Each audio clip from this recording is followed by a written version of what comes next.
Before we get into today's video, I just want to give a massive shout out to Rogue Razor, who made my new channel art for me. You should all go over and show him some love, because his new design makes me feel as if my channel is actually authentic now, as opposed to being one of those shady ads that you don't want to click when you're on Pornhub. You know what I mean, don't pretend that you don't. So be sure to go ahead and do that, there'll be a link in the description, I'm sure he'd appreciate it. Superheroes are ridiculous. They are. Then there's no time to waste.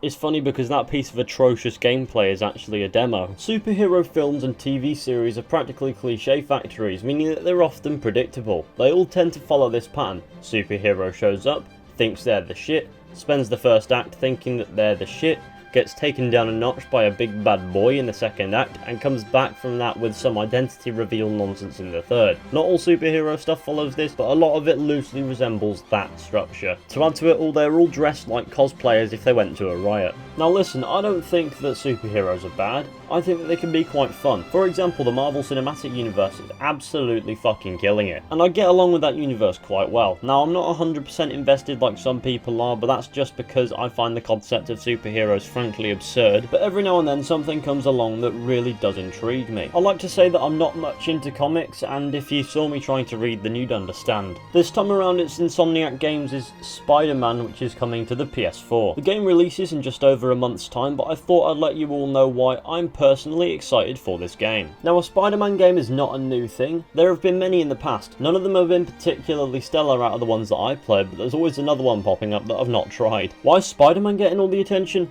Mate, I want an Aquaman game. I want to see the adventures of Aquaman and his rent-a-shark from Getty Images. Imagine how interesting a gameplay feature it will be to just talk to fish. I digress. Here's why I'm excited for the game. First of all, it's the very concept of a Spider-Man game. There's got to be a reason why they've made so many in the past, and that reason's probably how satisfying the gameplay concept is. Of course, the main thing that I'm talking about here is web slinging around New York, and judging by this game's footage, it won't fail to satisfy in that particular corner. The gameplay in this game looks smooth, engaging and fun, which is a very good combination, and these elements are core to raising a game's overall quality. Throw in a good story, try to ditch repetitiveness as much as possible, and have some good side content going in the open world, and you've got yourself the recipe for a great game. But as it stands, every time I watch footage of this game, it doesn't fail to impress. So hopefully when I'm playing it for myself, it lives up to that hype. I'm getting something of an Arkham feel with this gameplay, like it's redesigned for Spider-Man, but it still reminds me of the Arkham games. Which is good because the Arkham games are arguably the best superhero games going, although it is arguable that that position hasn't really been very volatile at all. What I'm trying to say is most superhero games turn out dog shit. So here's hoping that the Arkham games finally get some competition. And honestly, I do think that this game will give the Arkham series a run for its money. My next point is that it's 2018. Gaming has evolved a bit and games are much more advanced these days,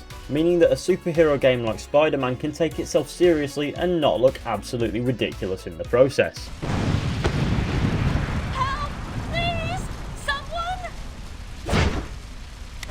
I'm going to die! And judging by the trailers, the tone of the game appears to be taking advantage of this. And in the game, we'll likely have plenty of time to explore the character of Peter Parker, as opposed to the films where everything's crammed into 2 or so hours, or in older games which tend to be much shorter as well. Furthermore, Marvel especially, as of late, and I hope this extends to the game, seem to be breaking away from the typical superhero cliches a little bit. Of course, there are the inevitable ones, but in their cinematic universe at the very least, the stories aren't as predictable as the DC films or TV shows, which are fucking atrocious these days, so hopefully they'll find a way to keep the players on the edge of their seats in this game. And I'm a sucker for quality storytelling in games. It's one of the main things that attracts me to a game, so if it's got a good story, then I'll probably enjoy it. So on this front, fingers crossed. Furthermore, another thing that has me really hopeful for this game is that it's a Sony exclusive. And as we all know, Sony exclusives have had a track record of being really fucking good games. See The Last of Us, God of War, Detroit Become Human, and Uncharted to name a few. And those Sony exclusives won't necessarily be good just because, it has me hopeful because Sony appear to be ensuring their exclusives are done to a high quality. Though it is entirely possible that they're just getting lucky game after game. Either way, the positive track record of Sony Sony exclusives has me hopeful, because I see no reason why this game should be any different to other exclusives. The last point that I'd like to make is that there's a personal touch to this game. It's like the developers feel obligated to make this game, not just for the fans or for the money, but for themselves too. This strikes me as a key element to a successful development, making the game practically a love letter to fans, if you will. Hopefully I'm right in assuming this. Looking at interviews with the devs and demos and stuff,